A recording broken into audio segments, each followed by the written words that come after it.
அதுதான் நமக்கு முக்கியம். எபேசியருக்கு எழுதின நிருபம் 3ஆம் அதிகாரம் 16ஆம் வசனம். எபேசியர் 3:16 படிங்க. என்ன சொல்லுது? நீங்கள் அவருடைய ஆவியினாலே உள்ளான மனுஷனில் வல்லமையாய் பலப்படும்படியாய் நான் ஜெபிக்கிறேன். அது ஒரு ஜெபம் தெரியுமா? அந்த பகுதி நீங்கள் அதில் 19ஆவது வசனம் தானே, நான் வேண்டிக் கொள்ளுகிறேன். சரியா? ഞാൻ പ്രാർത്ഥിക്കുന്നു അഹമേ ഉള്ളവനിൽ ശക്തമായി ബലപ്പെടേണ്ടതിന് നിങ്ങൾക്കായി ഞാൻ പ്രാർത്ഥിക്കുന്നു. മനസ്സിലാകുന്നു? അവർ പ്രാർത്ഥനയാണ്, ജപം. உள்ளான மனுஷனில் வல்லமையாய் பலப்படும்படியாய் நான் ஜெபிக்கிறேன். இதை கவனத்தில் கொள்ளுங்க. பொதுவாக நம்ம ஜெபிக்கும் போது நம்ம எதுக்கு ஜெபிக்கிறோம் தெரியுமா? சரீரத்தில் வியாதி இருந்தால் ஜெபிப்போம், பொருளாதார பணப்பிரச்சனை இருந்தால் ஜெபிப்போம். உலகத்தில் பிறப்பு முதல் இறப்பு வரைக்கும் ஒரு வாழ்க்கை இருக்குல்ல, இந்த வாழ்க்கையினுடைய காரியங்கள் எல்லாம் நம்ம நினைக்கிறது மாதிரி சுமூகமாக வெற்றிகரமாக நடக்கணும். அதுக்கு தானே ஜெபிக்கிறோம்ல? அதானே உண்மை? சொல்லுங்க, அதான் உண்மை. எல்லா இடத்துலும் எல்லா தெய்வங்களும் வழிபடுறவங்களும் இந்த காரியத்துக்கு தான் போய் தொழுகை பிரார்த்தனை வழிபாடு பண்ணுறாங்க. நம்மளும் அப்படி தான் பெரும்பாலும் பண்ணிகிட்டு இருக்கிறோம். அதுதானே உண்மை. ஒரு முறை ஒரு சபையில் ஒரு பாட்டியம்மா ஜெபம் பண்ணக்கு வந்தாங்க. இந்த கூட்டம் முடிஞ்சு எல்லோரும் வரிசையில் வருவீங்க இல்லை ஜெபம் பண்ணுறதுக்கு. அப்போ அந்த அம்மா சொல்லிச்சது, அந்த பாட்டி சொல்லிச்சது, பாஸ்டர் நேற்று இருதயம் கடகடா குடுகுடுன்னு அடிச்சு பாஸ்டர், இன்னைக்கு கூட்டத்துக்கு வருவேன்னு நினைக்கல பாஸ்டர், கிருபையினால் வந்திருக்கேன், எனக்காக நீங்கள் பொறுப்பெடுக்க வேண்டும், பொறுப்படுத்து ஜெபம் பண்ணோன்னு சொன்னாங்க. அப்போ பாஸ்டர் சொன்னார், ஆமாம் பொறுப்பெடுக்கிறேம்மா பொறுப்பெடுக்கிறேன். உங்களுக்கு என்ன வயசாச்சுன்னு கேட்டார். 75 தாண்டி போயிட்டுருக்கு, இன்னும் நான் போக வேண்டிய தூரம் ரொம்ப இருக்கு அப்படின்னு சொல்லிச்சு. என்ன புரிஞ்சுங்க? 75 வயசு தாண்டி போகுதான், இன்னும் அவங்களுக்கு உலகத்தில் ரொம்ப காலம் இருக்கணும்னு ஆசையா, இருந்துட்டு போட்டு வேண்டான்னு சொல்லலை. இதில் என்ன புரிகிறோன்னு, இந்த சரீரத்தில் சாவாமல் இருக்கணும்னு தான் நம்ம விரும்புகிறோம் இல்லையா? எல்லாருக்கும் அதான் விருப்பம். ஆனால் யாராவது சாவாமல் இருக்கிறாங்களா? சொல்லுங்க. யாரும் இல்லை. யார் எப்போ போகிறான்னு யாருக்குமே தெரியாது. யாக்கோபு 4:4 சொல்லுது, 4:14 சொல்லுது, நாளை நடப்பது உங்களுக்கு தெரியும், தேவனுக்கு சித்தமானோ நாம் உயிரோடு இருந்தோம் என்னென்ன காரியத்தை செய்வோம்னு சொல்லணும். நம்முடைய ஜீவன் எப்படிப்பட்டது? அது கலைந்து மறைந்து போகிற புகையை போல இருக்கிறது. சரிதானே? அப்போ நாளை நடப்பது நமக்கு தெரியுமா? தெரியும். ஆண்டவர் ஒரு ஓமையை சொல்லும்போது சொல்லுவார், மதிகடனே உன் ஆத்துமா இன்று ராத்திரி எடுத்துக்கொள்ளப்பட்டான் யாருடைய. சரிதானே? அதனால நாளை நடக்கிறது தெரியாதுங்க, யாருக்குமே தெரியாது. தேவன் வச்சிருக்கிறாரு, இருக்கிறோம், அவ்வளவுதான். இல்லை சந்தேகம் இல்லைல்ல. எப்பவும் இந்த உணர்வு நமக்கு இருக்கணும். ராத்திரி தூங்கினா காலையில் முழிப்பனான்னு எனக்கு கேரண்டி கிடையாது. ஆகவே நான் ரொம்ப எச்சரிக்கையோடு வாழ வேண்டும், ஒவ்வொரு நாளையும் சரியாய் பயன்படுத்தி கொள்ள வேண்டும் என்கிற ஒரு உணர்வு மற்றவங்களுக்கு இருக்கோ இல்லையோ நமக்கு இருக்கணும். ஹல்லேலூயா. இது இப்போ உலக மனுஷருக்கு இந்த உணர்வு கிடையாது. அவன் ஏதோ 2000 வருஷம் இருக்கிறது மாதிரி ஆடிட்டு இருப்பான், திடீர்னு அடங்கி போய்விடுகிறது, அதை நாம் அறிந்திருக்கிறோம். அவங்கள மாதிரி நம்ம இருக்கக்கூடாது, நம்ம ரொம்ப விழிப்பா இருக்கணும். ஹல்லேலூயா. நாளை நடப்பது தெரியாதுங்கிறதுனால ஒவ்வொரு நாளும் இந்த வாழ்க்கையை நான் எப்படி வாழ வேண்டும், நான் இன்று என்ன செய்ய வேண்டும் என்கிற ஒரு எச்சரிக்கை உணர்வு நமக்கு இருக்க வேண்டியது அவசியம். இருக்கணுமா வேண்டாமா? சரி. நமக்கு என்ன எச்சரிக்கை இருக்கணும், நமக்கு என்ன உணர்வு இருக்கணும் என்கிற ஒரு காரியத்தை தான் ஆவியானவர் நம்மோடு பேசிட்டு இருக்கிறார். என்ன பேசினார் தெரியுமா? நீங்கள் அவருடைய ஆவியினாலே உள்ளான மனுஷனில் வல்லமையாய் பலப்படணும். ஏன்னா பரம்பான மனுஷன் 2 கொரிந்தியர் 4:16 ஆனபடினாலே நாங்கள் சோர்ந்து போறதில்லை, புறம்பான மனுஷன் அழிந்து உள்ளான மனுஷன் நாளுக்கு நாள் புதிதாக்கப்படுது. சரிதானே? ஒரு மனுஷனுக்குள்ள 2 மனுஷன் இருக்கிறான்ல, தலை முதல் கால் வரை தெரியக்கூடிய எலும்பு சதயமான மனுஷன். இது ஒரு 30-35 வயசு வரை வளர்ந்துட்டு வரும், அடுத்து தேஞ்சிட்டே வரும், தோலில் சுருக்கம் விழும், பசி வராது, பலவீனம் இல்லையா? சின்ன பிள்ளைகளாக இருந்தது தானே நம்ம தாத்தா பாட்டி ஆகியிருக்கோம். சரிதானே? இதானே உண்மைங்க. இது எவ்வளவு பெயிண்ட் அடித்தாலும் இவ்வளவு தானே ஒன்று. ஆமாம், உலகம் தான் பெயிண்ட் அடிக்கிறான், ஆடம்பரம் பண்ணுறான், என்னெல்லாமோ பண்றான். என்ன பண்ணினாலும் இது இப்படிதான் போயிட்டு இருக்கு. இதை நம்ம ஏற்றுக்கொண்டுதான் ஆகணும். இதுக்கு எதிராக போகக்கூடாது. சரியா? அது தேவ சாபம் வந்துட்டுது. தேவ சாயல்ல படைக்கப்பட்டிருந்தோம் இல்லையா? ஆதியாகமம் 1:26-27 தேவ சாயல்னா என்ன தெரியுமா? தேவ சாயல்னா என்ன தெரியுமா? தேவன், அது இங்கிலீஷ்ல இமேஜ் அண்ட் லைக்னஸ். அவரை போல, ஏறக்குறைய அவரை போல படைக்கப்பட்டிருந்தோம். அப்படின்னா நமக்கு முதலாவது சாவு கிடையாது. என்ன கிடையாது? அது 1 தீமோத்தேயு 6:16 ஒருவராய் சாவாம உள்ளவரும் சேரக்கூடாத ஒளியில் வாட்சம் பண்ணுகிறவர் தானே தேவன். அப்ப அவர் சாவாம உள்ளவர் தானே. அவருடைய சாயல நம்ம படைச்சிருந்தா நம்மளும் அப்படித்தானே இருந்திருப்போம். சரிதானே? ஓகே. ரெண்டாவது சங்கீதம் 104:2 ஒளியை வஸ்திரமாக உடையாக அணிந்திருக்கிற தேவன். சரியா? அப்ப தேவனுடைய உடை என்னது? ஒளி. சங்கீதம் 8:5 மனுஷனை தேவ தூதரிலும் சற்று சிறியவனாக்கி மகிமையினாலும் கனத்தினாலும் அவனை தெய்வத்தை அல்பம் மாத்திரம் தாழ்த்தி பகுமானம் இல்லையா, தேஜஸும் பகுமானம் கண்டு அவன் அணிச்சிருக்கணும். அல்லேலூயா. அப்படித்தானே இருந்தா மனுஷன். சாவாம உள்ளவனா இருந்தோம். ஒளிய உட அணிஞ்சிருந்தோம் ஆதாம் ஏவாள். அப்புறம் பூரண சர்க்குணம் மத்தேயு 5:48 பூரண சர்க்குணராக படைக்கப்பட்டிருந்தோம். அப்புறம் சந்தோஷ பூர்ணதை உள்ளவராக இருந்தோம். சங்கீதம் 16:11 உம்முடைய சன்னிதானத்தில் சந்தோஷ பூர்ணதையும் நித்திய பேரின்பம் உண்டு. சரிதானே? சரி. ஆமா, நித்திய சந்தோஷம். அப்போ ஆதாம் ஏவாளுக்கு என்ன கிடையாது? சாவு கிடையாது. ஒளி உடைய அணிஞ்சிருந்தாங்க. சரியா? ஒளி உடை, சாவாமை, சந்தோஷ பூர்ணதை, தெய்வீக ஐக்கியதா. அது உற்பத்தி ஆதியாகமம் 3:8 இல்லையா? தேவனாகிய கர்த்தர் தோட்டத்திலே உலாவினார், பேசிட்டு போனார். இப்படிதான் இருந்தோம். பிறகு சாத்தானுக்கு பின்னால போனனால என்ன வந்துட்டுது? சாபம். தெரியும். ஆதியாகமம் 3:16-19 நீ பெருகும்போது வேதனை பெருக பண்ணுவேன், பூமி உன்னை சபிக்கப்பட்டிருக்கும், நீ மண்ணில் இருந்து எடுக்கப்பட்டாய், மண்ணுக்கு பொடியாகுது, பொடியிலேக்கு திரிய சேரும் இல்லையா? இந்த சாபத்தில் வந்துட்டோம். இந்த சாபத்தில் இருந்து மீண்டும் நாம இழந்து போன நித்தியம், ஒளிவுடை, சந்தோஷ பூர்ணதை, பூர்ண சர்க்குணம், தெய்வீக ஐக்கியதை, இந்த விஷயத்தெல்லாம் திருப்பி எடுக்கிறதுக்கு ஒரு கால அவகாசம் தான் வாழ்க்கைங்கிறது. புரியுதா? இப்போ நல்லா புரியுங்க விசுவாசிகளே. வாழ்க்கைன்னா என்னன்னு உலகத்தானுக்கு தெரியாது, விட்டுடுவோம். நமக்கு இதை சொல்லி தந்திருக்காரு. நீ இங்க இப்படிதான் இருந்தீங்க, எல்லாம் நஷ்டப்பட்டுட்டீங்க. ஆனா இதை திருப்பி எடுக்கிறதுக்கு ஒரு காலகட்டத்தை, தவணை காலம் இல்லையா, தமிழ்ல சொல்வாங்க, கால அவகாசம். அதுக்கு ஒரு காலகட்டத்தை நான் உங்களுக்கு கொடுக்கிறேன். அதுதான் வாழ்க்கை. புரிஞ்சுங்களா? புரிஞ்சுட்டா நல்லது. நீங்க புரியாட்டாலும் எனக்கு நஷ்டம் கிடையாது, உங்களுக்கு தான் நஷ்டம். அப்ப இந்த காலகட்டத்தில் நாம இழந்து போன அனைத்தையும், அந்த காரியங்களை எடுக்கும்படி நாம பிரயாசப்படணும். இதுதான் முதல் அடிப்படை. சரிதானே? ஏன்னா நீங்கள் பரலோகத்தில் போகும்போது நமக்கு என்ன கிடைக்கும்?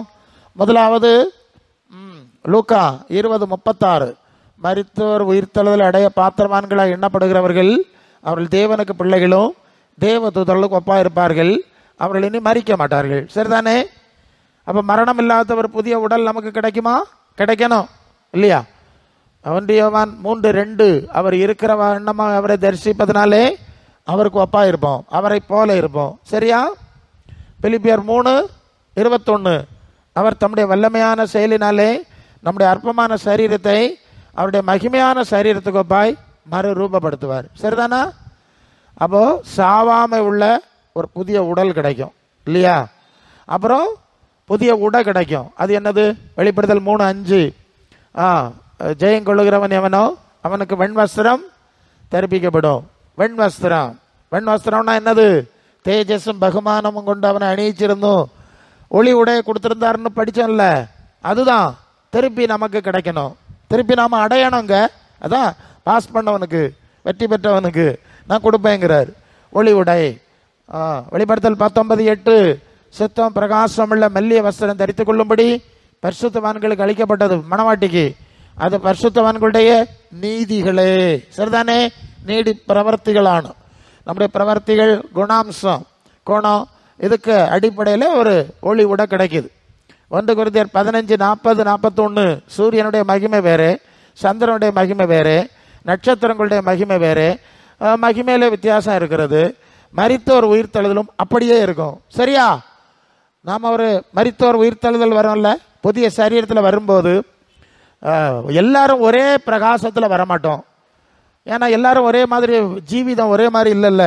ஒவ்வொருத்தரும் வித்தியாசமான பிரகாசத்தில் தான் காணப்படுவாங்க. நீதிமான்கள் பிதாவின் ராஜ்யத்தில் சூரியனை போல பிரகாசிப்பார்கள், மத்தேயு 13:43. அப்போ சூரியனை போல பிரகாசிக்கிறவங்களும் இருக்கிறாங்க, சந்திரனை போல மங்கலாக இருப்பாங்க, மண்ணெண்ணெய் விளக்கு மாதிரி டியூப்லைட் மாதிரிலாம் இருப்பாங்க. சரியா? இந்த உலகத்தில் வாழும்போது அவங்க அடைஞ்ச ஆத்மீக அனுபவம், ஆவிக்குரிய அனுபவங்களுக்கு ஏற்றபடி அவங்க வித்தியாசமான பிரகாசத்தில் இருப்பாங்க. சரிதானே? புதிய உடல், புதிய மகிமை, புதிய வாசஸ்தலம். வெளிப்படுத்தல் 21:1 நான் புதிய வானத்தையும் புதிய பூமியையும் கண்டேன், முந்தினவைகள் எல்லாம் இல்லை, காணவில்லை. அப்புறம் அந்த 4ஆம் வசனத்தில் வந்தால் கண்ணீர் எல்லாவற்றையும் தொடச்சிருவார், எல்லாத்தையும் புதிதாக்குவார், இனி மரணம் இல்லை. அப்போ ஒரு புதிய உலகம், புதிய வானம், புதிய பூமி, புதிய எருசலேம் என்று சொல்லுவோம். புதிய படைப்பு இல்லையா? ஏசாயா 65:17 இதோ நான் புதிய வானத்தையும் புதிய பூமியையும் சிருஷ்டிக்கிறேன், முந்தினவைகள் நினைக்கப்படுவதில்லை. ஏன் நினைக்கப்படுவதில்லை? அது பூமி உன்னிமித்தம் சபிக்கப்பட்டிருக்கோன்னு கர்த்தர் சொல்லிட்டார். சரியா? அதனால இந்த சாப பூமிக்கு பதிலாய் ஒரு சாபம் இல்லாத சிருஷ்டி, இந்த சாப சரீரத்துக்கு பதிலாய் சாபம் இல்லாத புதிய சரீரம். சரியா? உங்களுக்கு புரியுதா நான் சொல்றது? இந்த நாட்களில் அதை புரிய வைக்கிறது கஷ்டம். ஸோ எல்லாத்தையும் திருப்பி எடுக்கணும். அப்போ திருப்பி எடுக்கிறதுக்கு கொஞ்சம் காலத்தை ஆண்டவர் நமக்கு கொடுத்துருக்கிறார். இயேசுவை அனுப்பி அவர் மூலம் இந்த நம்பிக்கையை நமக்கு கொடுத்துருக்கிறார். சரியா? இந்த நம்ம ஞாயிற்றுக்கிழமை தானே நீங்கள் இங்கே கூடி வருகிறீங்க, ஞாயிறாட்சி தானல்லோ. ஏன்? பழைய ஏற்பாட்டின்படி 6 நாளில் எல்லாம் படைச்சி 7ஆம் நாளில் ஓய்ஞ்சிருந்தார். அது சனிக்கிழமை தான். சரிதானே? ஆனால் நாம் சனிக்கிழமை ஓய்ஞ்சிருக்கிறது இல்லை, ஞாயிற்றுக்கிழமை ஓய்ஞ்சிருக்கிறோம். ஏன் தெரியுமா உங்களுக்கு? அந்த நாளில் தான் இயேசு மீண்டும் உயிரோடு எழுப்பப்பட்டார். அல்லேலூயா. அப்போ ஒவ்வொரு ஞாயிற்றுக்கிழமை வரும்போதும் ஒரு உயிர்த்தெழுதலின் உணர்வு நமக்கு உண்டாகணுங்கிறதுக்காக அதை கர்த்தருடைய நாள்னு அது திருச்சபையில் ஆசரிச்சிருக்காங்க. அல்லேலூயா. புரிஞ்சுதா? அப்போ ஞாயிற்றுக்கிழமைனாலே உயிர்த்தெழுதலின் அனுபவத்தை நினைவு கூறுகிற நாள். சரிதானே? சரி. அப்போ ஒரு உயிர்த்தெழுதல் உண்டு, புதிய சரீரம், புதிய மகிமை, புதிய வசைப்பிடம் எல்லாம் இருக்கிறது. இது அடையணும் தானே? எதுக்கு ஆண்டவர் கூப்பிட்டாரு? இல்லை பாஸ்டர் கல்யாணம் நடக்கும்னு கூப்பிட்டாரா, இல்லைன்னா நிறைய பணம் தருவேன்னு கூப்பிட்டாரா, உங்களை சாவாம இங்கே அப்படியெல்லாம் கூப்பிடல. இதெல்லாம் நமக்கு தேவைன்னு ஆண்டவர் தராரு, அது வேற விஷயம். அவர் கூப்பிட்டது இதுக்கு இல்லை. சரியா? அங்கதான் குழப்பம். அவருக்கு பிரைம், தட் மீன்ஸ் அது யோவான் 10:27-28 நாடுகள் என் சத்தத்துக்கு செவி கொடுக்கிறது, நான் அவைகளை அறிந்திருக்கிறேன், அவை எனக்கு பின் செல்லுகிறது, அவைகளை என் கையிலிருந்து ஒருத்தனும் பறிச்சிட மாட்டோம், நான் அவருக்கு நித்திய ஜீவன் நல்கின்றோம். அல்லேலூயா. என்ன கொடுக்குறேன்? நித்திய. அப்ப இயேசுக்கு பின்னால போனா என்ன கிடைக்கும்? நித்திய ஜீவன் தானே. 1 யோவான் 2:25-26 நித்திய ஜீவனை அளிப்பேன் என்பதே அவர் நமக்கு செய்த இதுதானுங்க வாக்குத்தத்தம். சும்மா வாக்குத்தத்தம்னு மண்ணுக்கு போறதையும் ரீத்தும் மலர் வளையத்தையும் வாக்குத்தத்தம்னு சொல்லிட்டு இருக்கிறாங்க. உங்களுக்கு புரியணும், ஒரு சபையை நாங்கள் இப்படிதான் சரிப்படுத்தணும். எதுங்க வாக்குத்தத்தம்? பூமியின் உயர்ந்த ஸ்தானத்தில் ஏறி இருக்க பண்ணுவேன்னு சொல்றாங்க. அப்புறம் என்ன செய்வாங்க? ராஜாக்களின் கல்லறையில அடக்கம் பண்ணுவாங்க. சரிதானோ? நீங்க பழைய ஏற்பாட்டில் பார்த்தா அப்படிதான் இருக்கும். ஆமா, ஆவர்த்தன புத்தகம் உபாகமம் 28:14 வரைக்கும் ஆசீர்வாதம் சொல்லிட்டு அப்புறம் ராஜாக்களின் கல்லறையில் அவனை அடக்கம் பண்ணினார்கள்னு கூட முடிப்பாங்க. இப்படிதான் அங்க இருக்கும். நீ எந்த கல்லறையில் அடக்கம் பண்ணா என்ன? ஆமா, ஆண்டவர் சொல்றார் நான் நித்திய ஜீவனை கொடுக்கிறேன். புரியுதா? அப்ப இயேசுவை சேவிக்கிற சபையினுடைய நோக்கம் நித்திய ஜீவனை அடைய வேண்டும், முடிவற்ற மகிழ்ச்சியான வாழ்வு. அதான் நான் சொல்லிட்டேன், புதிய சரீரம், புதிய மகிமை, புதிய வாசஸ்தலம். இதுக்கு தான் நம்ம ஆண்டவர் அழைச்சிருக்கார். சரி, ஒரு ஐடியா கிடைச்சல, அது போதும், நான் விஷயத்துக்குள்ள போனோம். ஆனா இந்த நித்திய ஜீவனை அடைய வேண்டும் என்று சொன்னால் நமக்கு வர வேண்டிய ஒரு முக்கியமான தகுதியை தான் நாம சிந்திக்க போறோம். இந்த புறம்பான மனுஷன் அழிஞ்சிடறான் நமக்கு சொல்லிட்டேன். உயிரை தேவன் எடுத்துடுறாரு இல்லையா? ஆவி தன்னை தந்த தேவன் இடத்திற்கு திரும்பி போயிடும் இருக்குல்ல. அவன் உயிரும் நம்மகிட்ட இல்லை, உயிரை நம்ம கட்டுப்பாட்டில் இல்லைல்ல, நினச்சிருக்காம போயிடுது. சரீரமும் இல்லை. ஆனால் இன்னொரு காரியம் இருக்கு, அதான் உள்ளான மனுஷன். நல்ல இல்லையும். அதான் 2 Corinthians 4:16 പുറമേ ഉള്ളവൻ ക്ഷയിച്ചു പോകുന്നു, അകമേ ഉള്ളവൻ നാൾക്ക് നാൾ പുതുക്കം പ്രാപിക്കുന്നു. ഇവിടെ നമ്മൾ മനസ്സിലാക്കേണ്ട കാര്യം அതാണ്. நம்ம இந்த எலும்பு சதையும் தான் வாழ்க்கைன்னு நினைச்சிட்டு தான் மற்றவங்க ஓடுற மாதிரி தான் இப்போ விசுவாசிகளும் ஓடிட்டு இருக்கிறாங்க. அப்படி ஓடிடாத, சரியா? மண்ணில் வச்சு சொல்றத நேராக சொல்லிடுவோம். எத்தனை அடக்க ஆராதனையில் நிற்கணும் நாங்கள், இதை ஏன் உருட்டணும்? மண்ணில் வச்சு மலர் விளையும். ஐயோ எத்தனை வருஷம் சாப்பிட்டது, எவ்வளோ ரூபாய்க்கு மருந்து சாப்பிட்டது இல்லையா? ஆமாம், இதெல்லாம் இப்படி ஆகி போச்சேன்னெலாம் அழுறாங்க. என்ன பண்ணுறது? ஆண்டவர் சொல்லிட்டார், அதை நம்ம கீழ்ப்படித்து தான் ஆகணும். அதனால தான் நாங்கள்லாம் ஆடம்பரம் பண்ண மாட்டோம், பெருமை அடிக்க மாட்டோம் இல்லையா? இது மண்ணில் வைக்கிறதுங்கிற உணர்வோடு நாங்கள் வாழ ஆண்டவர் கிருபை தந்தார். இல்லையோ? எங்களுக்கு கவலை எல்லாம் അകമേ ഉള്ളവനിൽ നാൾക്ക് നാൾ പുതുക്കം പ്രാപിക്കണം എന്നുള്ളത് ആണ്. നിങ്ങളുടെ വിചാരം, ചിന്ത, நோக்கம், லட்சியம் എന്താണ് എന്നുള്ളത് என்னன்னு நீங்க தான் சிந்திக்கணும். சரிதானே? சரிதானே? இப்போ நம்ம பார்ப்போம். உள்ளான மனுஷன் நாளுக்கு நாள் புதிதாக்கப்படக்கூடியது, அது அழியாது. அது மட்டும் இல்லை, அது கண்ணை மூடுனா லூக்கா 16:19 2 மனிதர்கள் உலகத்தில் வாழ்ந்தாங்க. கவனிக்கிறீங்களா? ஒருவன் லாசரு, இன்னொருவன் ஐஸ்வர்யவான். ஐஸ்வர்யவான் பூமியின் உயர்ந்த ஸ்தானத்தில் தான் உட்கார்ந்துருந்தான். சரிதானே? அப்படித்தானே இருக்காங்க. லாசரு ஆமா, அவன் சபிக்கப்பட்டவன் மாதிரி. நான் சில வேளை நினைப்பேன், ஆவர்த்தன புஸ்தகத்தில் 28ஆம் அதிகாரத்தில் அந்த 14 வசனத்தில் இருக்கிற எல்லா அனுக்கிரகங்களும் ആർക്കുണ്ട്? ഈ ധനവാന് ഉണ്ടായിരുന്നു അല്ലേ? ഞാൻ അങ്ങനെ ചിന്തിക്കും പലപ്പോഴും. அந்த ஐஸ்வர்யவான் நினைச்சிருப்பான், இதெல்லாம் இருக்கனால கர்த்தர் என்னோட கூட இருக்கார். அப்படித்தானே அந்த வசனங்கள் போவோம். கர்த்தர் ஒருவன் பேரில் பிரியமா இருந்தால் அவனை இப்படி வைப்பார், அப்படித்தானே இருக்கும். அப்ப என்கிட்ட பிரியமா இருக்கார், அதனால இதெல்லாம் தந்திருக்காருன்னு அவன் நினைச்சிருக்க கூடும். அவன் உண்மையா வாழ்ந்த மனுஷன். லாசருன்னு பேரெல்லாம் இருக்குல்ல. லாசருக்கு நிலைமைன்னு கேட்டான், அந்த 14க்கு பிறகு இருக்குல்லையே சாபம், அதெல்லாம் லாசருக்கு வாழ்க்கையில் இருக்கு. நல்ல கவனிங்க. ஆமா, ஆண்டவர் படிப்பிக்கிற விதம், நாம சுவிசேஷத்தை சரியா எப்படி புரியணுங்கிறதுக்கு தான் ஆவியானவர் பேசுறார். ஆண்டவர் தலைகளை சொல்றார். டேய், இவன் பூமியின் உயர்ந்த ஸ்தானத்தில் இருந்தவன் பாதாளத்துக்கு போனான், தெருவில் கிடந்தவன் எங்க போனான்? ஆபிரகாம் பக்கத்தில் மேல் பாதாளத்துக்கு போனான். சரிதானே? புரியுதா உங்களுக்கு? அதனால உலகத்தில் மேன்மையா எண்ணப்படுகிற தேவனுக்கு வந்து அருவருப்பா இருக்கிறதுன்னு சொல்லியிருக்கு. சரியா? அதுக்கு நிறைய எனக்கு சமயம் இல்லை, எனக்கு வந்துகிட்டே இருக்கும். நீங்க வீட்டுக்கு போக முடியாது. 2.5 மணி நேரம் ஒரு இடத்துல அதிகபட்சம் பேசினேன்.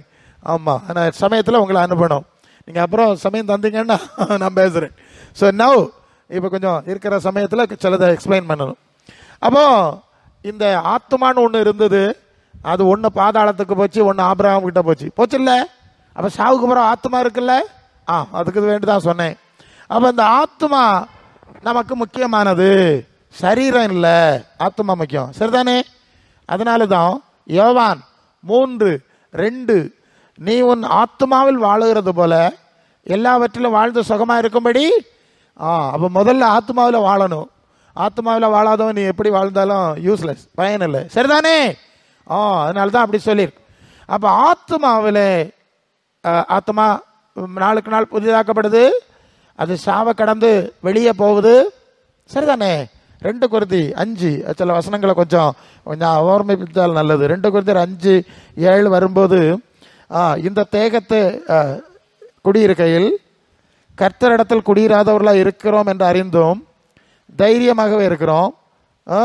நாம் தைரியமாகவே இந்த தேகத்தை விட்டு குடி விலகி போகவும், அது 7:8 2 Corinthians 5:7-8 அதிகமாய் விரும்புகிறோம். சரிதானே? அங்கே நீங்கள் 9 அது நிமித்தமே நாம் சரீரத்தில் குடியிருந்தாலும் குடியிராமல் போனாலும் அவருக்கு பிரியமாக இருக்க நாடுகிறோம். ஏன் தெரியுமா?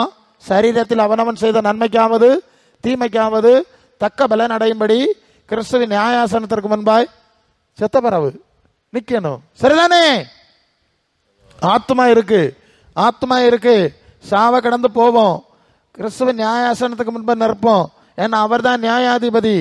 அது வெளிப்படுத்தல் 22:12 இதோ சீக்கிரமாய் வருகிறேன், அவனவன் கிரியைக்கு தக்கதாய் நான் அளிக்கிற பலன் என்னோட கூட வருகிறது. அப்ப இயேசுவை பின்பற்றுகிறவர்களுடைய பலன் எங்க கிடைக்கணும்? பரலோகத்தில் கிடைக்கணும். சரியா? இங்க உலகத்தில் விதைச்சது அறக்கணும், அது இன்னொரு பக்கம். தீமைக்கு பலன் இருக்கு, அதெல்லாம் தனி இஷ்யூ. ஆண்டவர் அது யோவான் 14:2 ஒரு ஸ்தலத்தை உங்களுக்காய் ஆயத்தம் பண்ண போறேன். நான் ஆயத்தம் பண்ணிட்டு நான் இருக்கிற இடத்துல நீங்கள் இருக்கும்படி மறுபடியும் வந்து உங்களை என்னிடத்துல சேர்த்துக் கொள்வேன். சரிதானே? புரியுதா? அப்ப ஆத்மா இருக்குதா? சாவ கடந்து இருக்குதா? கிரியைக்கு தக்க பலன் அடைய போகுதா? இதுதான் நமக்கு முதல் அடிப்படை. சரி, அப்ப இந்த அனுபவங்களை அடைய வேண்டும் என்று சொன்னால் இந்த உலகத்தில் இருக்கும்போது நாம என்ன செய்யணுங்கிறத பார்க்க போறோம். உலகத்தில் இருக்கும்போது பவுல் சொல்கிறார், உள்ளான மனுஷன் நாளுக்கு நாள் புதிதாக்கப்படுகிறது. ஒரு புதிதாக்குற அனுபவம் இருக்கு. புரியுதா? இப்ப வந்து பிள்ளையா பிறந்து வளர்ந்து வளர்ந்து பெரிய ஆளாய் இப்படி வளர்ந்து வந்தோம்ல, இது மாதிரி தான் நம்முடைய ஆத்துமா ஒரு நாள் கிறிஸ்துவுக்குள் குழந்தைங்கிற ஒரு அனுபவம். அதாவது பாவியா இருக்கும்போது நிலைமை வேறு, ஒரு நாள் மனம் திரும்பி குணப்படும் போது அவனுக்குள்ளே ஒரு புதிய சிருஷ்டி அனுபவம் உண்டாகுது இல்லையா? 2 கொரிந்தியர் 5:17 ஒருவன் கிறிஸ்துவுக்குள் இருந்தால் புது சிருஷ்டியா இருக்கிறான், பழையவள் ஒளிந்து போயினும். இப்போ நான் ஒரு 40 வயசானவர் மனம் திரும்பி வராருன்னா 40 வயசு வரை அவருக்கு ஆன்மாவனுடைய நிலைமை வேறு. அவர் மனம் திரும்பி இயேசுவை ஏற்றுக்கொண்டு ஞானஸ்நான உபதேசங்களுக்கெல்லாம் கீழ்ப்படிந்து வந்தா அப்பதான் அவர் ஒரு வயசு குழந்தையா பிறப்பாரு. புரியுதா? கிறிஸ்துவுக்குள் ஒரு வயசு குழந்தை. இப்ப 40 வயசு அது டிலீட்டட். புது சிருஷ்டியில ஒரு வயசு. சரியா? அதான் அதுக்கு விஷயம். புதிய சிருஷ்டியில இப்பதான் ஒரு வயசு. அதனால்தான் கலாத்தியர் 4:19 கிறிஸ்து உங்களில் உருவாகும் அளவும் கற்ப வேதனைப்படுகிறேன்னு பவுல் சொல்வார். கிறிஸ்துவின் தன்மை கொஞ்சம் போல உருவாயிருக்கு. நீ ரட்சிக்கப்பட்டு எத்தனை வருஷம் ஆச்சுன்னு கேட்பாங்க பழைய காலத்தில். அது பாசர் 4 வருஷம் ஆச்சு. அப்போ 4 வருஷத்துக்கு அனுபவம் தான் உனக்கு ஆத்மாவில். சரிதானே? அவ்வளோதானே வர முடியும். அது 45 வரியத்தில் தான். அதெல்லாம் வேஸ்ட், டிலீட்டட். யா, அது மறந்தாச்சு. இது புதிய சிருஷ்டி. அதான் புதிய சிருஷ்டி. யோவான் 3:5 ஒருவன் 3:5 மறுபடியும் பரவாவிட்டால் தேவனுடைய ராஜ்யத்தில் காண மாட்டான், பிரவேசிக்க மாட்டான். மறுபடியும் பறக்கிறது. புரியுதா? தீர்த்து 3:5 மறுஜன்மம் முழுக்கினாலும் பரிசுத்தாவின் புதிதாக்குதலால ரட்சித்தார். சரியா? அப்போ ஒரு புதிய சிருஷ்டியின் அனுபவம் எப்ப உண்டாச்சு? அதுதான் முதல் தொடக்கம், புதிய தொடக்கம். சரியா? New start, new beginning. அதுக்கு பிறகு நாம் ஒரு புதிய சாயலிலே வளருகிறோம். இதுவரை இருந்த சாயல் உலகத்துக்கு விளக்கம், நம்பிக்கை, பழக்கம் ஏற்ற ஒரு சாயல். இனி புதிய சாயல். அது என்ன சாயல்னா எபேசியர் 4:22, 23, 24 வாசிங்க. மோசம் போக்கும் இச்சைகளாலே கெட்டு போகிற பழைய மனுஷனை களைந்து போட்டு. 4:22 தானா வசனம்? சரியா? சரி. பழைய மனுஷனை, அப்ப பழைய மனுஷன் ஒருத்தன் இருந்தான். அவன் யாருன்னா இந்த உலகம்தான் வாழ்க்கை, எலும்புஞ்சதை தான் வாழ்க்கை, உலகத்தில் நடக்கிறது தான், இங்கே காட்டுறது தான் ஆசீர்வாதம், இப்படின்னு நம்பி வாழ்ந்த ஒரு மனுஷன் இருந்தான்ல பழைய காலம். அதான் பழைய மனுஷன். அது மோசம் போக்கும் இச்சை. இச்சைன்னா ஆசை, விருப்பம், பண ஆசை. உலகத்தில் பல எல்லாத்துலேயும், உலகத்தில் அப்துல் கலாம் சொன்ன மாதிரி கனவு காணுங்கள். என்னதான் கனவு காணணுமா? இப்படி எல்லாம் கண்ட கனவுல எல்லாம் வாழ்ந்தான். அவனுக்கு தெரிஞ்சு உலக மனுஷன் உலக ரீதியில தானே கனவு காணுவான். அதான இயல்பு. மண்ணுக்கு போறதான் கனவு காணுவான். வேற அவனுக்கு என்ன தெரியும்? அது வர தெரியும். அதை பெயிண்ட் அடிச்சுக்கிட்டே இருப்பான், கலர் லைட்டு போட்டுக்கிட்டே இருப்பான். ஏன்னா அவனுக்கு கனவு அது. இதுதான் பழைய மோசம் போக்கம் இச்சை. புரியுதா? சரி. இதை விட்டுட்டு புதிதான ஆவி உள்ளவர்களாய். என்ன ஆவி? புதிதான ஆவின்னா என்ன அர்த்தம் தெரியுமா? அதாவது பரலோகத்திலிருந்து வந்த பரிசுத்த ஆவியை பெற்று அதற்கேற்ப வாழாத எல்லாருக்குள்ளேயும் வேறொரு ஆவி இருக்கு. என்ன ஒரு ஆவி தெரியுமா? எபேசியர் 2:2 தேவனுக்கு கீழ்ப்படியாமையின் பிள்ளைகளிடத்துல இப்பொழுது கிரியை செய்கிற ஆகாயத்து அதிகார பிரபுவின் ஆவிக்கு ஏற்றபடி நடந்து கொண்டீர்கள். அவைகள் முற்காலத்துல உலக வழக்கத்திற்கு ஏற்றபடி மனசு மாம்சம் தோணுதல நடந்தீங்க. சரிதானே? கவனிங்க, இங்க என்ன சொல்லியிருக்கு? ஆகாயத்து அதிகார பிரபுவின் ஆவிக்கு ஏற்றபடி நடத்தல். சரியா? ஆகாயத்து அதிகார பிரபுவின் ஆவின்னா என்ன தெரியுமா? எபேசியர் 6:12 வான மண்டலங்களில் உள்ள பொல்லாத ஆவிகளின் சேனைகளோடு நமக்கு போராட்டம் உண்டு. சரிதானே? வான மண்டலத்தில் ஆவி செய்யாது, பிசாசின் ஆவி. சரிதானே? அப்ப பிசாசின் ஆவி உலகத்தை ஆட்சி செய்யறது. அந்த ஆவி மனுஷனுக்குள்ள ஆவி ஆட்சி செய்யுது. அதனால உலக வழக்கம் எல்லாம் சாத்தானுடைய இயக்கத்திலே நடக்குது. இப்ப புரியுதா? இவனுக்கு மண்டக்குள்ள பிசாசு, இவன் செய்யறத டக்கு டக்குன்னு எல்லாரும் படிச்சிருவாங்க. ஒருதான் சேர்ந்தா ஃபேஷன் ஃபீவர் இஸ் ஸ்ப்ரெட்டிங். ஆமா, ஃபேஷன் காய்ச்சல் பரவுதான். ஒரு ஒரு ஒரு துணி கடைக்கு பேக்கில் எழுதியிருந்தேன் நான் பார்த்தேன். சரியா? இது ஒரு காய்ச்சல் மாதிரி தான், வியாதி வைரல் தான். Viral yeah now they are saying viral ஆகிறது. வைரஸ் தான் சீக்கிரமா பரவிடும். ஒருத்தன் தலைமுடி எப்படி வெட்டினா உடனே எல்லாம் வெட்டிடும், ஒருத்தர் இப்படி பண்ணா உடனே எல்லாரும் பண்ணிடுவாங்க. வைரல் தான். ஸோ இதுதான் ஆகாயத்து அதிகார பிறகு ஆவிக்கேற்ப நடந்த பழைய மனுஷன். அது பழைய ஆவி ஒன்று இருந்ததுனால தான் அவங்கள அப்படியே இழுத்துட்டு போச்சு. புரியுதா நான் சொல்றது? அது அவங்களுக்கு தெரியாது. அவங்களுக்குள்ள வேறொரு ஆவி செயல்படுது. யாருக்குள்ள பரலோகத்திலிருந்து வந்த ஆவி செயல்படலையோ அவங்களுக்குள்ள கண்டிப்பா இன்னொரு ஆவி செயல்படும். இது ஆழமான விஷயம், நீங்க புரியணும். சபையில நாங்க அப்படிதான் நடத்தணும். 1 கொரிந்தியர் 2:12 நாங்களோ உலகத்தின் ஆவியை பெறாமல் தேவனிடத்திலிருந்து தேவனால் எங்களுக்கு அறிவிக்கப்பட்டதை அறியும்படி தேவனிடத்திலிருந்து புறப்பட்டு வந்த ஆவியையே பெற்றோம். 2 ஆவி இருக்கா? 2 ஆவி இருக்குல்ல. ஒன்னு பரலோகத்திலிருந்து வந்தது, இன்னொன்னு உலகத்துல செயல்படுற ஆவி. அப்ப உலகத்துல செயல்படுகிற ஆவி ஒரு ஆளுக்குள்ள இருந்தா அந்த ஆளு உலகத்தை தான் பேசுவார் பெருசா. அத 1 யோவான் 4:5 படிச்சா, அவர்கள் உலகத்துக்குரியவர்கள் ஆகையால் உலகத்துக்குரியவர்களை பேசுகிறார்கள், தேவனை அறிந்தவன் எங்களுக்கு செவி கொடுக்கிறான், இதனாலே சத்திய ஆவி இன்னதென்றும் வஞ்சிக்கிற ஆவி இன்னதென்றும் அறிந்திருக்கிறோம். புரியுதில்ல? உலகத்தின் ஆவி வந்தா அவன் உலகத்தை தான், அவன் உலக வெளிப்பாடு வந்துருங்க. உலகத்தை பற்றி தந்திரமா ஹையா பேசிடுவாங்க. பரலோக ஆவி வந்தா பரலோக வெளிப்பாடு வந்துடும். சரிதானே? அது 1 கொரிந்தியர் 2:9 தேவன் தமக்கு ஆயத்தம் பண்ணினவை தம்முடைய பிள்ளைகளுக்கு ஆயத்தம் பண்ணினதை கண்ணு காணல, காது கேட்கல, இருதயத்தில் தோணல, தேவனோ அவைகளை தம் ஆவியினாலே நமக்கு வெளிப்படுத்தினார். சரிதானே? அப்ப பரலோகத்தில் இருந்த ஆவி வந்தா பரலோக வெளிப்பாடு வரும், பூலோக ஆவி வந்தா பூலோக வெளிப்பாடு வரும். பரலோக ஆவி வந்தா பரலோகத்துக்கு நேரம் இந்த ஆளை இழுத்துட்டு போவோம், பூலோக ஆவி வந்தா பூலோகத்துக்கு இழுத்துட்டு போவோம். புரியுதா? இப்படிதான் நாங்க விசுவாசிகளை பேய்க்க பிடியில, ஜனங்களை பேய்க்க பிடியிலிருந்து விடுவிக்கணும், தேவனுக்கு பிடியில கொண்டு வரணும். ரோமர் 6:22 நீங்கள் இப்பொழுது பாவத்திலிருந்து விடுதலையாக்கப்பட்டு தேவனுக்கு அடிமையில இருந்தனால் பரிசுத்தமாதல் கிடைக்கும் பலன் முடிவோ நித்திய ஜீவன். அப்ப பாவத்தில் அடிமை, உலகத்தின் அடிமை, அதிலிருந்து வெளியே கொண்டு வந்து பரலோக தேவனுக்கு அடிமைகளாக மாத்தணும். சரியா? அது என்னன்னு சொல்றேன். எப்படி உள்ளான மனுஷன்ல மர்வமாகணுங்கிறது தான் இப்போ ஒரு அடிப்படை தான் கொஞ்சம் சொல்லிட்டு இருக்கிறேன். எப்படி நம் மனுஷனுடைய ஆத்மா சாத்தான் பிடியில இருக்கு, சாபத்தின் பிடியில இருக்கு, பாவத்தின் பிடியில இருக்கு, இருளின் பிடியில இருக்கிறது ஒரு அண்டர்ஸ்டாண்டிங் வேணால, அறிவு. அதுக்கு தான் இந்த பேசிக்ஸ் சொன்னேன். இனி ரோமர் 12:2 நீங்கள் இந்த பிரபஞ்சத்துக்கு ஏற்றபடி வேஷம் தெரியாமல் பரலோக தேவனுக்கு பிரியமோ நன்மையோ பிரியமோ பரிபூர்ணமான சித்தம் என்னதென்று பகுத்தறியத்தக்கதாய் உங்கள் மனம் புதிதாகிறதுனாலே மறுரூபமாகுங்கள். அப்போ 2 தேவன் சொன்னேன். ஒன்று இப்பிரபஞ்சத்தின் தேவன், 2 கொரிந்தியர் 4:4 கிறிஸ்துவின் மகிமையின் சுவிசேஷத்தின் ஒளி அவிசுவாசிகளுக்கு பிரகாசமா இராதபடி இப்பிரபஞ்சத்தின் தேவனானவன் மனக்கண்களை குருடாக்கினானா. அப்போ ஒன்று பரலோக தேவன், இன்னொன்று பூலோக தேவன். லூக்கா 4:5 பிசாசு இயேசுட்ட சொல்றான், இந்த உலகம் முழுவதும் எனக்கே ஒப்புவிக்கப்பட்டிருக்கிறது, எனக்கு இஷ்டமானவனு கொடுப்பேன். பூலோகத்தின் அதிபதி பிசாசு தானே.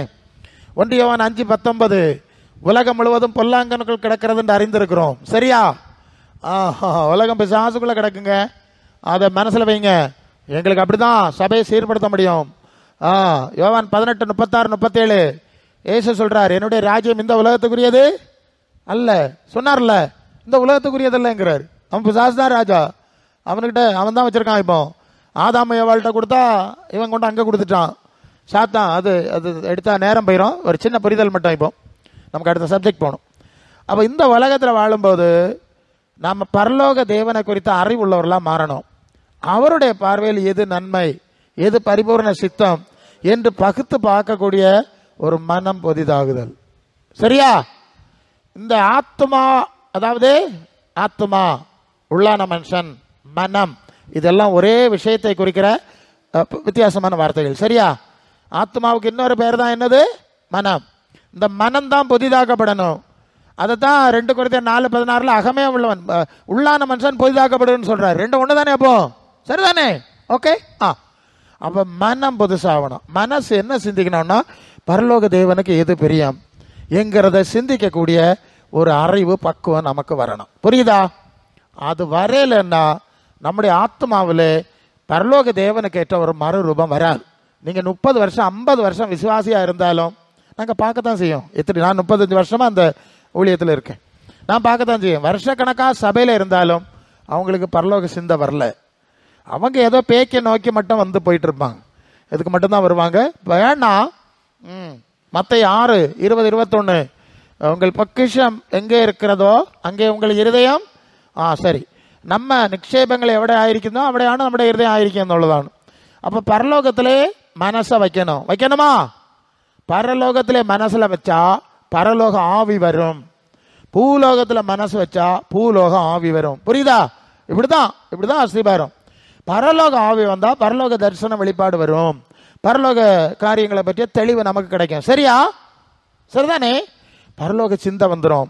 அந்த தேவனுக்கு பிரியமான காரியங்களை பற்றி அறிவு வந்துடும். அது வரைக்கும் இவங்க போயிட்டு இருந்த வாழ்க்கையை விட்டு தலைகீழா வாழ்க்கை மாறிடும். சரிதானே? அப்போ ஆத்மாவில் மனசில் பரலோக தேவனுக்கு பிரியமானது என்பதை சிந்திக்கக்கூடிய ஒரு அறிவு நமக்குள்ளே உருவாக வேண்டும். அப்படி அந்த அறிவில் அதை தான் எபேசியர் 4:22 சொன்னனே, மோசம் போக்க இச்சைகளாலே கெட்டு போகிற பழைய மனுஷன் என்ன செய்யணும்?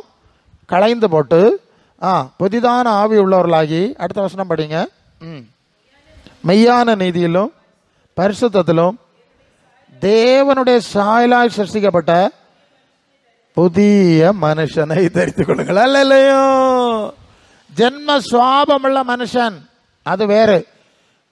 ஜென்ம சுவாபமுள்ள மனுஷன் வேறு. அதுதான் 1 கொரிந்தியர் 2:12 போனால் அப்படிதான் போவோம். தேவன் தம்முடைய ஆவியினால் வெளிப்படுத்தினார். ஜென்ம சுவாபமுள்ள மனுஷன் அதை அறிந்து கொள்ள மாட்டான்.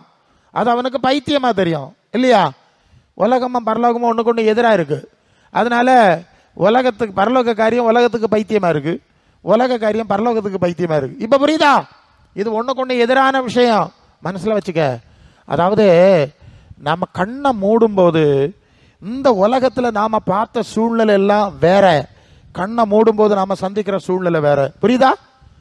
அது அநேகருக்கு தெரியல. ஏதோ இங்க இருக்கிறது மாதிரியே தான் மர்மையில கண்ணை மூடுறப்புறம் இருப்போம்னு தப்பா நினைக்கிறாங்க. நெவர். அதான் நான் சொன்னேன்.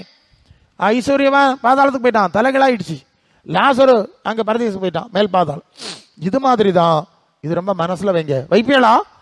இங்க உலகத்துல பாக்குற காட்சியெல்லாம் சாத்தானால் உண்டாயிருக்குதா? 1 யோவான் 2:15 1 யோவான் 2:15 உலகத்தில் உள்ளவைகளிலும் அன்பு கூறாதிருங்கள். ஒருவன் உலகத்தில் அன்பு கூர்ந்தால் அவனுக்கு பிதாவின் அன்பு. சரிதானே? இது ஒண்ணுக்கு ஒண்ணு எதிராக இருக்குனால. அடுத்த வசனம், கண்களின் இச்சை, மாம்சத்தின் இச்சை, ஜீவனத்தின் பெருமை இவைகள் பிதாவினால் உண்டானது அல்ல, உலகத்தால் உண்டானது. அப்ப இந்த உலகத்தை கலரடிக்கிறது, ஆடம்பரம் பண்றது, இதெல்லாம் யார் செய்யறா? சாத்தான் செய்யறான். ஏன்னா இது அவனுக்கு உலகம். ஏன் கர்த்தர் அதை செய்யல? கவனிக்கிறீங்களா? ஏன் கர்த்தர் இந்த உலகத்தை அலங்கரிக்கவில்லைன்னு சொன்னா, ஒண்ணு பூமி உன்னித்தான் சபிக்கப்பட்டிருக்கும்னு சொல்லிட்டார்ல. புதிய வானம் புதிய பூமி உண்டாக்குறேன்னு சொல்லிட்டார்ல. ஏசாயா 65:17. 2 பேதுரு 3:7-13 வரை இப்ப இருக்கிற வானம் பூமி அந்த வார்த்தையினாலே அக்கினிக்கு இரையாக வைக்கப்பட்டிருக்கிறது. சரியா? தேவ பக்தி இல்லாதவர்கள் நியாயம் தீர்க்கப்படும் நாள் வரைக்கும் தான் வச்சிருக்கு. பஞ்சபூதங்கள் வெந்து உரி போறது, தேவனுடைய நீதி வாசமா இருக்கும் புதிய வானங்களும் புதிய பூமியும் உண்டாகும் என்று காத்திருக்கிறோம். இல்லையா? 13 2 பேதுரு 3:7-13. சரியா? அவர் தீக்குளத்தை வச்சிருக்கிறதுனால அவர் பெயிண்ட் அடிக்க போறது கிடையாது. இது ஆசீர்வதிக்க போறது கிடையாது. அதுதான் தீக்குளத்தை வச்சாச்சுல்ல. ஆமா, நான் தான் புதுசு உண்டாக்க போறேன். இல்ல அப்புறம் எதுக்கு பெயிண்ட் அடிக்க போறோம்? இல்லையா? புரியுதா? ஆனா சாத்தான் பெயிண்ட் அடிக்கிறான். அவன் கோபுரங்களை கட்டுகிறான், பெரிய கண்டுபிடிப்புகளை கண்டுபிடிக்கிறான், எந்திர மனிதன்களை கண்டுபிடிக்கிறான். கண்டுபிடிச்சவன் செத்து போறான். கொள்ளாமா? டெக்னாலஜி சொல்றாங்களே, ஆர்டிஃபிஷியல் இன்டெலிஜென்ஸ். ஓ அப்படி இருக்கு இப்படி இருக்கு, ரொம்ப பிரம்மாண்டம் செஞ்சவன் செத்து போறியாடா நீ? இல்லை நீ செத்து போற, அதை ஏன் மறக்கிற?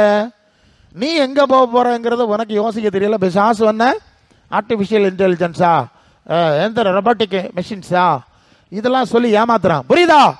உலகம் சாமர்த்தியமா ஏமாத்தி எல்லாரையும் கொன்னு புதைச்சிக்கிட்டே இருக்கு.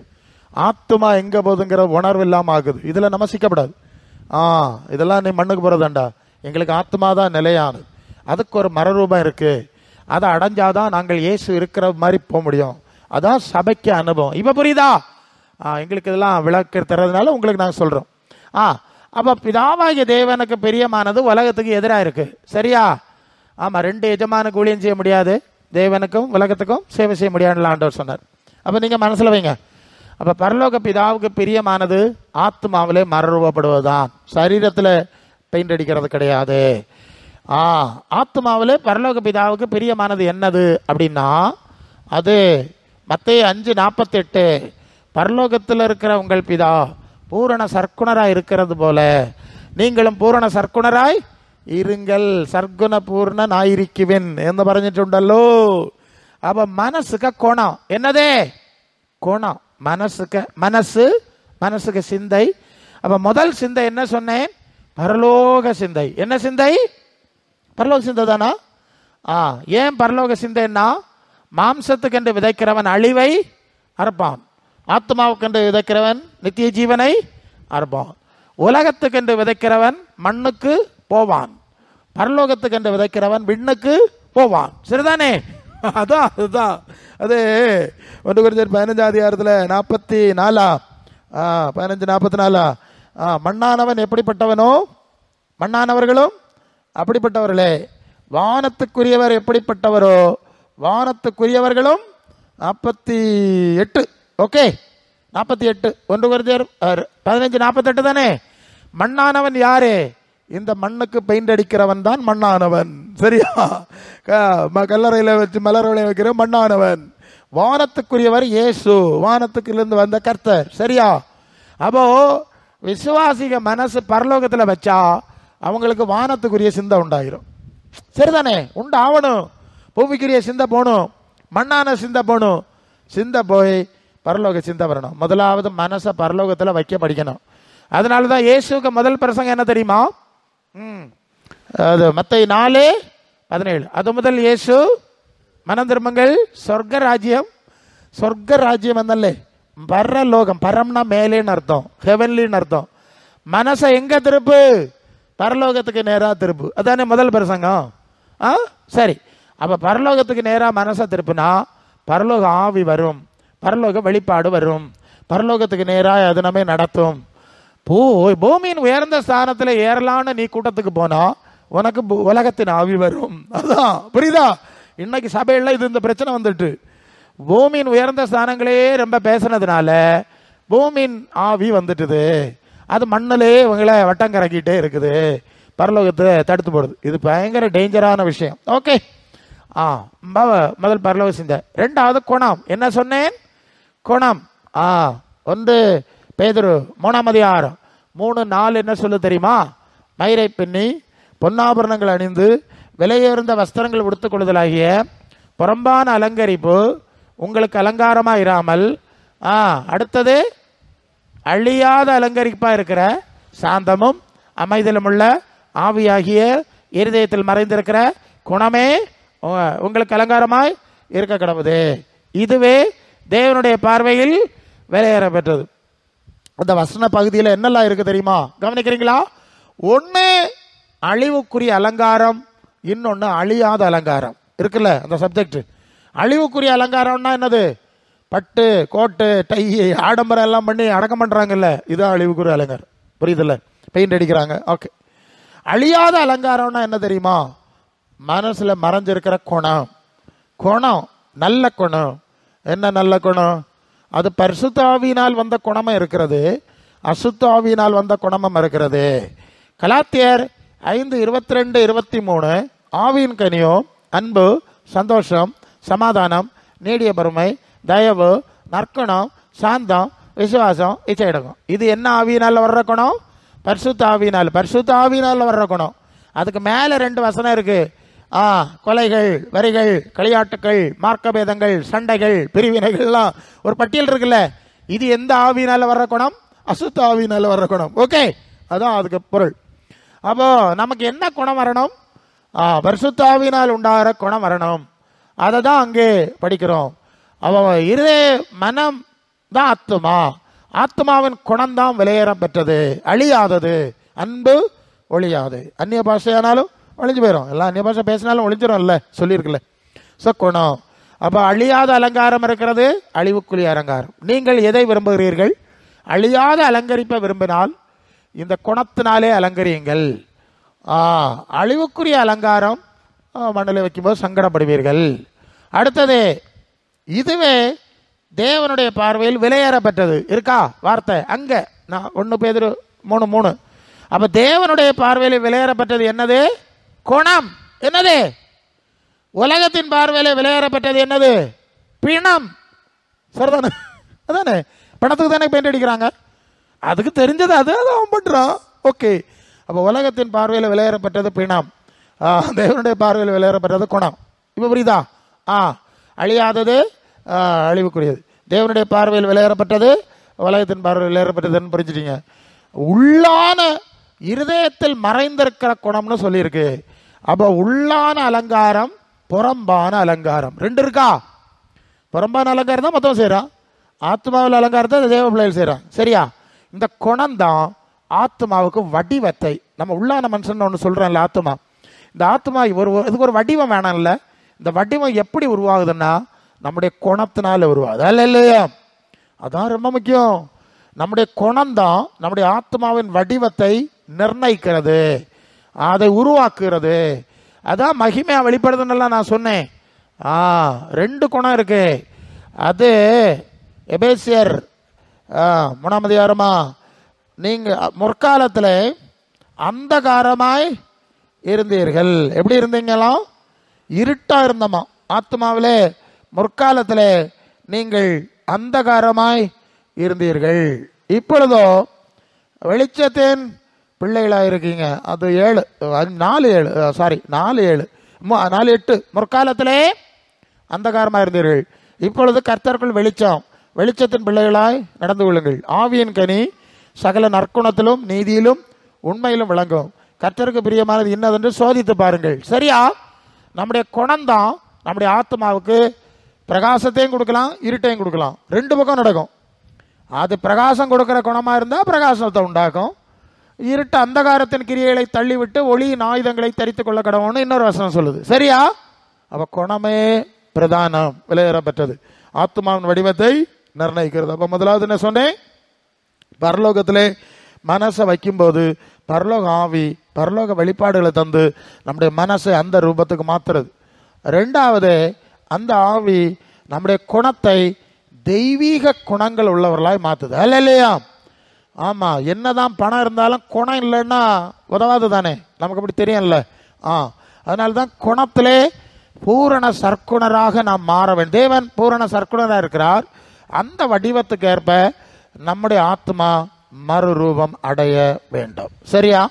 புரிஞ்ச? ஒரு ஐடியா கிடைச்சா பேசிக்கு கிடைக்கணும். அண்ட் தேர்ட்லி, பிலிப்பியர் 2:5 கிறிஸ்து இயேசுவில் இருந்த சிந்தையே உங்களிலும் இருக்குது. பாவம் அல்லே மலையாளத்தில், அந்த பாவம். அப்ப இயேசுக்குள்ள இருந்த குணாம்சம், தன்மை நமக்குள்ளே வர வேண்டும். அதுதான் நான் நேரமா சொன்னேன். கிறிஸ்து உங்களில் உருவாகும் அளவும் கற்ப வேதனைப்படுறேன். சரியா? என்ன செய்யணுமா? நமக்குள்ள அந்த கிறிஸ்துவின் தன்மை உருவாகணும். பாவம், அதுதான் கிறிஸ்து உருவாகிறதுன்னு சொல்லியிருக்குங்க. நீங்க அவரை வெளியே நடத்தி ஆராதிக்கிறது இல்ல, உங்களுக்குள்ள அவர் உருவாகணும். இதுதான் ரொம்ப முக்கியம். நமக்குள்ள கிறிஸ்து தன்மை உருவாயிரும். தன்மை உருவாயி எபேசியர் 4:11 அது தமிழ் இப்படி சொல்லுது: தேவகுமாரனா இயேசுவை பற்றி அறிவிலும் அன்பிலும் ஒருமைப்பட்டவர்களாகி கிறிஸ்துவின் நிறைவான வளர்ச்சியின் அளவுக்கு தக்க திகஞ்ச புருஷத்துவம் பூரண புருஷராகும் வரைக்கும் சபை பக்தி விருத்தி அடைவதற்கு பரிசுத்தவான்கள் சீர் பொருந்தும் பொருட்டு அப்போஸ்தலர், தீர்க்கதரிசிகள், மேய்ப்பர்கள், போதகர்கள், சுவிசேஷர்கள் என்ற ஊழியக்காரர்களை ஏற்படுத்தினார். நாம் மனுஷருடைய சூதும் வஞ்சிக்கிறதுக்கு ஏதுவான தந்திரமுள்ள காற்றுகளினாலே அலைகளைப் போல அடிபட்டு அலையாம அன்புடனே சத்தியத்தை கை கொண்டு தலையாகிய கிறிஸ்துவுக்குள் எல்லாவற்றிலும் வளரும்படி சபையை வைத்தார். இந்த அப்படி செஞ்சார்னா சபை வச்சார். ஒன்று புரியுங்க. இப்போ நிறைய கோபுரம் எல்லாம் வந்திருக்கு, முளைக்குது. தெரியுமா உங்களுக்கு? என்ன கோபுரம்? ஜப கோபுரம், ஜப கூடாரம். அதெல்லாம் இங்கே பைபிளில் கிடையாது. சபை தான் இருக்கு. சபைக்குள்ளே தான் எல்லா கோபுரமும் இருக்கணும். எல்லா கூடாரமும் எங்கே இருக்கணுமோ சபைக்குள்ளே தான் இருக்கணும். அதுக்கு வெளியே ஒன்றும் கிடையாது. ரொம்ப முக்கியமான விஷயம். கோபுரத்துக்கு போனால் அப்புறம் நீ பரலோகத்துக்கு போக முடியாது. சபையை தான் வச்சார். சபையில் உபதேசம் வச்சார். வேறு எல்லா விஷயத்தையும் சபைக்குள்ளே வச்சு சபைக்குள்ளே இருக்கிற பூர்ணப்பட்ட விசுவாசிகளை தான் எடுத்துக்கொண்டு வருவார். இல்லையோ? அதனால் சபை தான் உண்டு, கோபுரம் கூடாரம் எல்லாம் கிடையாது. அதெல்லாம் தப்பாக பண்ணுறாங்க. சபை எதுக்கு வச்சிருக்கு? இயேசுவின் தன்மையை சாயலை நமக்குள்ளே உருவாக்கி பூரணப்படுத்துறதுக்கு சபையை வச்சிருக்கு. சரிதானா? அதனால தான் சபைக்குள்ளே நாங்கள் இதை பேசுகிறோம். நீ பணத்தில் வளர்ந்தியாங்கிறதுல பிரச்சனை, குணத்தில் வளர்ந்தியாங்கிறது தான் பிரச்சனை. நீ உலகத்தில் உயர ஏறனியாங்கிறதுல பிரச்சனை. அது எபேசியர் 2:7 உன்னதங்களில் அவரோடு கூட உட்காரவும் செய்தாரா? உன்னதங்களில் உட்கார்ற அனுபவம் இப்பமே உட்கார்றது. ஏன் தெரியுமா? சரீரம் தான் இங்கே இருக்கு, மனசு எங்கே இருக்கு? பரலோகத்தில் வச்சாச்சு இல்லை? அதான் உன்னதங்களில் உட்கார்றது. அதாவது இயேசு வருவார், நம்ம எடுத்து மறுரூபப்படுத்தி அவருக்கு இடத்துக்கு கூட்டிகிட்டு போவார் என்கிறது நமக்கு தெரியும், விசுவாசம். ஆனால் இது பாஸ்டன்ஸில் பேசுதில்லை. உன்னதங்களில் உட்காரவும் செய்தார் தானே, முடிஞ்சிடுச்சு தானே. கொலோசையர் 3:2 நீங்கள் கிறிஸ்துவுடனே கூட எழுந்தது உண்டானால் கிறிஸ்து தேவனுடைய வலது பாசத்தில் இருக்கிற மேலானவைகளை தேடுங்கள், பூமிக்கிரியலை அல்ல, மேலானவைகளை தேடுங்கள். அப்போ கிறிஸ்துவுடனே கூட எழுந்தீர்களா? கவனிக்கிறீங்களா? ஆழமான விஷயம் பேசுகிறேன், ஈஸியாக எல்லாரும் பேச மாட்டாங்க. இயேசுநாதர் வரும்போது மரித்தவர்கள் உயிர்த்தெழுதல் எழும்பு வருவார்கள் என்கிறது நமக்கு தெரியும் இல்லையா? இங்கே எந்த வசனம் என்ன சொல்லுது? நீங்கள் கிறிஸ்துவுடனே கூட, அப்படின்னா பாஸ்டன்ஸ் முடிஞ்சு போச்சுன்னு தானே அர்த்தம். எழுந்தீர்களான்னு கேட்குறாருல்ல. ஒரு உயிர்த்தெழுதல் நடந்துட்டுங்க. அப்படி ஒரு விஷயம் எங்கே இருக்கு? ஒரு உயிர்த்தெழுதல் அனுபவம் ஏற்கனவே நடந்திருக்கிறது. எங்கே நடந்து தெரியுமா? அது ரோமர் 6:1 கிறிஸ்துவுடனே கூட ஞான ஸ்நானம் பெற்றவர்கள் அவருடைய மரணத்தின் சாயலில் இணைக்கப்படுறோம். 2வது உயிர்த்தெழுதலின் சாயலிலும் இணைக்கப்படுறோம். எழுதியிருக்கா? சரி. இந்த ஞான ஸ்நான அனுபவம்னா என்ன தெரியுமா? பழைய மனுஷன் செத்து போனான், அவனை குளிச்சு மூடுது. புரியுதா? எழும்பி தண்ணியிலிருந்து வெளியே வர்றதுக்கு ஒரு அர்த்தம் என்ன தெரியுமா? நான் இயேசுவை போல உயிர்த்தெழுந்திருக்கிறேன். ஆத்மாவில் ஒரு உயிர்த்தெழுதல் நடந்தாச்சு. புரியுதா நான் சொல்றது? சரீர உயிர்த்தெழுதல் தான் இனி நம்ம அடையணும். ஆத்மாவில் உயிர்த்தெழுந்தாச்சு. ஓகே, உயிர்த்தெழுந்தீங்களா? ஆத்மாவில் உயிர்த்தெழுந்தாச்சுங்க. சரீர உயிர்த்தெழுதல் தான் இனி அடையணும். அதனால தான் கிறிஸ்துவுடனே கூட எழுந்தது உண்டானால். நீங்க இனி பூமிக்குரியவர்களா இருக்க முடியாதுல்ல, இயேசு உயிர்த்தெழுந்தவர்ல. புரியுதா? இந்த அனுபவம் நமக்கு வரணும். இங்க இருக்கும் போதே ஒரு உயிர்த்தெழுதல் அனுபவத்தில் நம்ம வாழணும், பரலோக அனுபவத்தில் வாழணும், கிறிஸ்துவின் சாயலிலே வளரணும். இதுதான் சபையினுடைய தேவ திட்டம். சரியா? பரலோகத்தில் மனசை வச்சாதான் இதெல்லாம் தொடர்ந்து நடக்கும். அப்ப இயேசுவின் சாயல் கனிகள் நமக்குள்ள வந்து நாம அதாவது இப்ப இயேசுநாதர் வருவார். எல்லாரும் விசுவாசிக்கிறீங்களா? ஒரு இமைப்பொழுதுல மணவாட்டியை மறுரூபமாக்கி கொண்டு போவார். விசுவாசிக்கிறீங்களா? விசுவாசிக்கிறீங்களான்னு கேட்டேன். சிலர் விசுவாசிக்க மாட்டாங்க, அது அவங்க பாடு. இயேசு வருவார், ஒரு இமைப்பொழுதுல மறுரூபமாக்கப்படுவோன்னு பாட்டெல்லாம் பாடுறீங்கல்ல? மறுரூபம் ஆகணும், அப்படித்தானே? அந்த கிறிஸ்து அந்த அவன் பிசாசுக்கு கொடுத்துட்டு, ஆமாம் இனி வருகிற தப்பி மனுஷகுமாரனுக்கு முன்பாக நிற்க பாத்திரவான்களா எண்ணப்படும்படி விழித்திருந்து ஜெபம் பண்ணுங்க ஆண்டவர் சொன்னார்ல. திருடனை போல வரலாம், நிறைய இருக்கு, அது இன்னொரு இஷ்யூ. இந்த மறுரூபம் ஒன்று நடக்கும் இல்லை? நீங்க உங்களுக்கு நடக்குமா? இப்ப பார்த்துருவோம். நடக்குதான்னு இப்ப பார்த்துருவோம். 2 கொரிந்தியர் 3:18 நாம் எல்லாரும் மலையாளத்தில் வாசிருங்க. அதாவது நாம் எல்லாரும் திறந்த முகமாய் கர்த்தருடைய மகிமையை கண்ணாடியிலே காண்கிற வண்ணமாய் கண்டு ஆவியா இருக்கிற கர்த்தரால் அந்த சாயலாக தானே மகிமையின் மேல் மகிமை அடைந்து மறுரூபம் என்னது? பிரசண்டா பாஸ்டா? Is present perfect continuous. Now it's happening. Okay, இப்போவுமே மறுரூபப்படுறோன்னு தானே சொல்லுது. சரிதானே? சந்தேகம் இல்லை. அதான் 2 கொரிந்தியர் 4:16 நான் எங்களுடைய அகமே உள்ளவன் உள்ளான மனுஷன் நாளுக்கு நாள் புதிதாக்கப்படுறேன்னு சொன்னார்ல. அப்போ நாளுக்கு நாள் நடக்குது. அதான் உண்மை. தினம்பிரதி இங்கேயே சொல்லியிருக்கு. அப்போ என்ன அர்த்தம்னா, பரிசுத்த ஆவியினாலே நம்முடைய அகமே உள்ளவன் இயேசுவின் சாயலை போல ஒவ்வொரு நாளும் மறுரூபப்பட்டு கொண்டே வருகிறதா? வருதான்னு கேட்கணும். அதான் பிரச்சனை. நான் 30 வருஷம் விசுவாசி, 50 வருஷம் விசுவாசி எல்லாம் போதாது. உனக்குள்ள மறுரூபம் வருதா? எத்தனை சதமான டிகிரி ஆஃப் ஸ்பிரிச்சுவல் ஸ்டேட்டஸ், எத்தனை டிகிரி இருக்குல்ல, அது பார்க்கணும். உங்களுக்குள்ள இப்போது ஒரு மறுரூபம் உண்மையிலே இயேசுவை போல பரலோக சிந்தையில் கிறிஸ்துவின் சாயல் குணத்துக்கேற்ப மறுரூபம் ஏற்பட்டு கொண்டே இருந்தால் மட்டுமே. புரியுதா? இந்த வார்த்தையை பிடிச்சுக்க. இப்போது மறுரூபம் யார் யாருக்குள்ள ஏற்பட்டு கொண்டே இருக்கிறதோ அவர்களுக்குள்ளே மட்டும். பிலிப்பியர் 3:21 அவர் தம்முடைய வல்லமையான செயலின்படியே நம்முடைய அற்பமான சரீரத்தை அவருடைய மகிமையான சரீரத்துக்கு பாய் மறுரூபப்படுத்துவார். அப்ப இந்த மறுரூபம் ப்ராசஸ் நடந்துட்டு இருக்குல்ல, அதுக்கு அது ஃபைனல் ஃபினிஷ்டு ஷேப், அதுக்கு ஃபைனல் ஸ்டேஜ் தான் அந்த மறுரூபம். இப்ப புரிஞ்சா? அப்ப இப்பமே நடந்துட்டு இருக்கிற ஆளு தான் அதுக்கு போக முடியும். மறுரூபமே ஆவையில பிரசங்காரு. சும்மா நேர போக்கு தான் மிச்சம் கூட்டத்துக்கு. பே போகணும், நோய் போகணும், பணம் கடத்தணும், கடந்திக்கணும், கல்யாணம் நடக்கணும், உலகத்தில் அதை செய்யணும், இதுக்குன்னு தான் ஓடுற ஆளுகளுக்கு இந்த மறுரூபம் வராது. அவங்க உலகத்து மறுரூபத்தில் இருக்கிறாங்க. எப்படா ஒரு நல்ல புதிய வீடு கட்டலாம், அது லைட்டு போடலாம், கலர் போடலாம், புதிய ட்ரெஸ் வாங்கலாம், நல்ல ஒரு கார் வாங்கலாம். மறுரூபம் எல்லாம் இப்படி தான் போகுது. அப்போ இவங்க எல்லாம் மறுரூபம் ஆக முடியாது. சரிதானே? மத்தேயு 7:21 23 வரை பரலோகத்தில் இருக்கிற பிதாவின் சித்தப்படி செய்கிறவனே பரலோக ராஜ்யத்தில் பிரவேசிப்பான் அல்லாம என்னை நோக்கி கர்த்தாவே கர்த்தாவே என்று சொல்றவன் பரலோகத்தில் பிரவேசிக்க மாட்டான். அந்நாளில் அநேகர் இடத்துல வந்து என்ன சொல்லுவான்? உம்முடைய நாமத்தில் பேய் விரட்டணும், உம்முடைய நாமத்தில் வியாதி சுகமாக்கணும், உம்முடைய நாமத்திலே தீர்க்க தரிசனம் சொன்னோம்லாம் நிறைய பிரசங்கிமார் சொல்லுவாங்களாம். அப்போ ஆண்டவர் சொல்வாராம், என்ன சொல்வாரு? அக்கிரம செய்கைக்காரரே, ஒரு காலம் உங்களை அறியவில்லை. பார்த்துருங்க, எல்லாம் விளக்கமான நேரம் போயிடும். என்னை விட்டு அகந்து போங்கள்னு சொல்லுவேன். சொன்னார்ல, ஆண்டவர் சொன்னதான் சொல்லிட்டு இருக்கேன், நான் ஒன்றும் ஓனா பேசல. அக்கிரம செய்கைக்காரர்.